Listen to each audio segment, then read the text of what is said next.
নমস্কার বন্ধুরা, শিল্পা রান্নাঘরে আপনাদের সবাইকে স্বাগত। আজ আমি এনেছি নতুন একটি রেসিপি, ডিম আলুর। এই ডিম আলুর রেসিপিটি রান্না করার জন্য আমি 4টে ডিম নিয়ে নিয়েছি। ডিমটা আমি সিদ্ধ বসে দিয়েছি সামান্য একটু লবণ।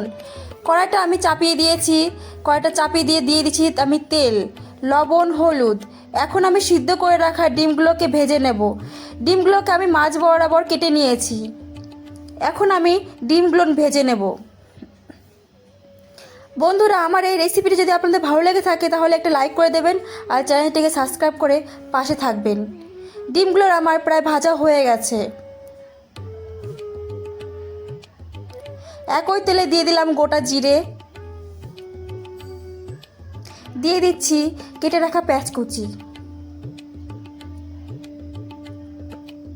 পেঁয়াজগুলোকে আমি লাল লাল করে ভেজে নেব। দিয়ে দিলাম সামান্য পরিমাণে লবণ।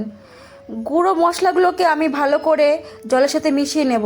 দিয়ে দিয়েছি আমি জিরে গুঁড়ো, ধনে গুঁড়ো, কাশ্মীরি লঙ্কার গুঁড়ো, দিয়ে দিয়েছি হলুদ। সামান্য পরিমাণে জল দিয়ে দিলাম, মশলাগুলোকে গুলে নিলাম।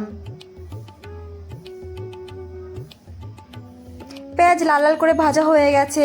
দিয়ে দিয়েছি আদা রসুন বাটা, কাঁচা লঙ্কা বাটা। মশলাগুলোকে দিয়ে আমি ভালো করে নেড়ে চেড়ে নেব। কেটে রাখা কাঁচা লঙ্কাগুলি দিয়ে দিলাম। মশলার গুঁড়োগুলো আমি সব দিয়ে দিয়েছি, দিয়ে ভালো করে কষিয়ে নেব।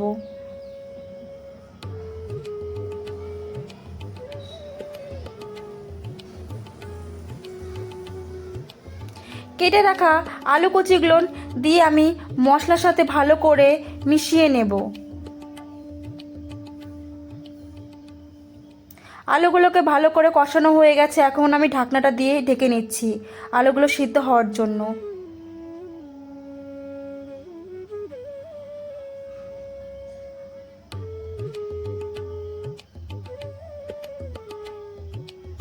দিয়ে দিলাম সামান্য জল, পরিমাণ মতন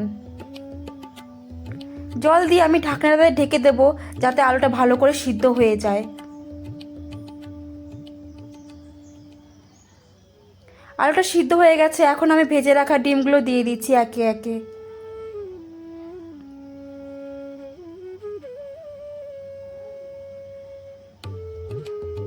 ডিমগুলোকে দিয়ে তরকারিটা আমি ভালো করে ফুটিয়ে নেব। রেসিপি আমার তৈরি হয়ে গেছে। এখন আমি ধনেপাতাটা দিয়ে নামিয়ে দেব। দেখুন বন্ধুরা, কত সুন্দর লোভনীয় হয়েছে।